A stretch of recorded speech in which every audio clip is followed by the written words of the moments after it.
This is Steve Martin, Masterclass Lesson 24. Technically, this is the last episode. I'm doing it a bit different. If you didn't notice already, I put 25 first because 25 was a bonus class, and this was the final thoughts class. So I decided to just do it and put this one last since it's the final thoughts. And it'll also be, I guess, they'll be my final thoughts too about the whole lesson. He sees this as a stepping stone for exploration. I mean, that's how I saw it. I don't see myself being in comedy or being a stand-up comedian or something like that. I really like stand-up comedians. I've been a fan of stand-up comedy since I was a kid.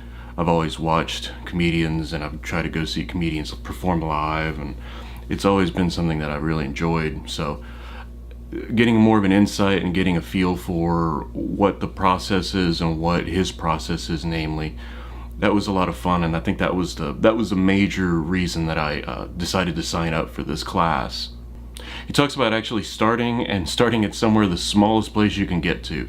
I think that makes a lot of sense. You'd rather fail in front of 4 people who will probably be a lot more forgiving to you than fail in front of 100 people who will all think, well, that guy sucked.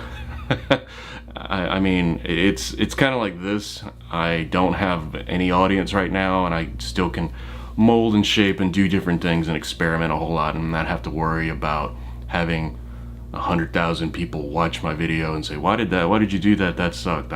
It makes sense. I always try to start small because you're just building something. You're building upon something you're actually trying to make something, and it's not going to be perfect out of the gate, and that's perfectly fine. You have to start from somewhere, and it's probably going to be small, and you work your way up to something big.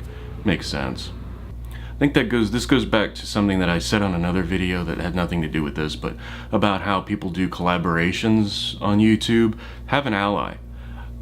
When he says he can approach a comedian, a stand-up that's not having a good set, and say, I know, I've been there. They'll know exactly what they're talking about. I mean, it makes sense. It's nice to know that you're not alone out there. You're not running, trying to make something out of yourself, and you're completely just out of it. It's nice to know that there are other people in the same fight that you are, and that it's not something that would be easily. It's not something that's easy. It's something it's hard, and it's got a great payoff if you can make it, and it's good to know other people are there with you. He made a point that says being on stage alone is the ego's last stand. The ego is something arguably important to being a human. It gets in the way almost more than it helps in some ways. But putting it in check, putting your ego in check is very important, I think. And getting on stage, getting in front of an audience, getting out and doing something that people don't normally do really keeps you humble, and it keeps you knowing that you're not the only one around. Other people are there, and other people are going to say things. Being talented isn't necessarily a perk. Overcoming the fact that you're not talented, that you have to work at something and you made it your own because that's how you know how to do it, that's how you know how to sing, that's how you know how to make a YouTube video, that's how you know how to make people laugh, can be a good thing because that makes you unique. That's a really good way of looking at it. Basically, statistically speaking, everybody is untalented, and you have to start from zero and work your way up. It's pretty, it sounds kind of harsh when you say it out loud, but it's true. Majority of people can't walk in and start playing a piano. They have to learn how to do that. Same thing with guitar, same thing with YouTube videos, especially the same thing with a stand-up comedian. That takes a lot of honing of a craft. And when you actually are able to do the thing that you want to do, and it's taken a long time, and you have your own voice because you've just sat there and chipped away at everything else that you've seen, and you've actually just come down to who you are, then that's who you are. Nobody can be you. You're you, and that's great. Conventional is not good. I like that, because that just makes it sound like what I'm doing, which is absolutely unconventional. There's nothing conventional about anything I've done in any of these videos ever, really. Conventional is not good. Being unique, being your own person, that's your strong point, because nobody can be you. And it's true, this is true of everything. It's always in flux. There's always a pendulum swing of people that have different opinions, different attitudes, different ways of approaching the world, different ways of describing the world that they live in. It's always in flux. It's always moving. It's always different. There's always going to be something that is either good, something's popular, something's not popular. I mean, that's always been the case. There's never been a point where that hasn't really been the case. So it's always in flux and it's always moving.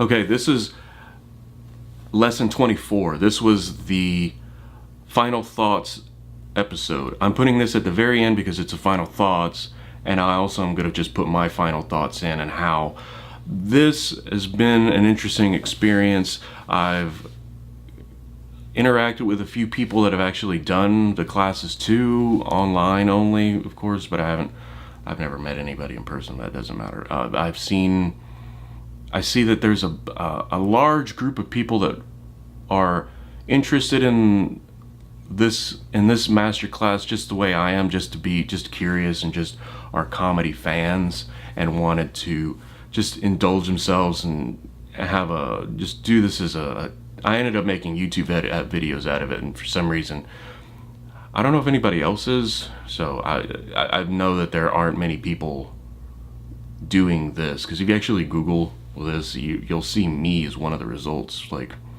right close to where Steve Martin is, which is, I think it's hilarious.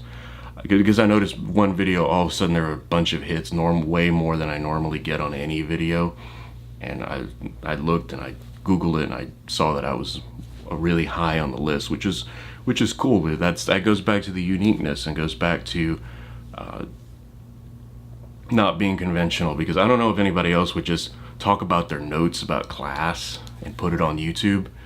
I mean, that's what I've been doing with this thing. I make a video every day. I've been putting out a video every day. If you're watching this video, thanks for watching. I have a bunch more. I'm going to put the subscribe button here. I'm going to put some more videos, probably the playlist, Steve Martin playlist, and other things that I've done. I want to continue doing this. I'm going to end up, I don't know what I'm going to do next, though. I kind of have an idea, but I haven't even thought about how I'm going to flesh it out or anything. So this was an interesting step into creating something, but not necessarily doing something, but actually talking about a concept and fleshing it out and really sitting down and thinking about it. And that's what's helped with these videos. I've actually paid attention to the video and actually thought about how I can use what he's talking about and make something. So it's been, I think it's a great step for my YouTube channel. I actually figured out how I'm going to move forward with this, and I have the whole class to thank, because I would have done something, I don't know what I would have done, but it wouldn't have been this. Talking into camera for 25 videos that are about a very specific thing, that was something that I would have never thought of or done, really. So we're at the end. It was a lot of fun. I'll probably go back and rewatch a few of them, because there were a few really good ones and some really good points in there. But as for right now, we're done. And I'd like to thank everybody who's watched. There have been at least more than 2 people that have watched. I know that for a fact. And thank you to all those people. Thank you to everybody who's been watching. And there's a Facebook page I'm part of. Those are all nice people, and the YouTube people, and it's been really great. So thank you for all there's been a few comments. There haven't been a lot, but thank you to people who've made nice comments and things of that nature. And it's been fun. And hopefully, I don't know, I have an idea what I'm going to do next, but I don't really want to say because I haven't really started yet. So thanks for watching.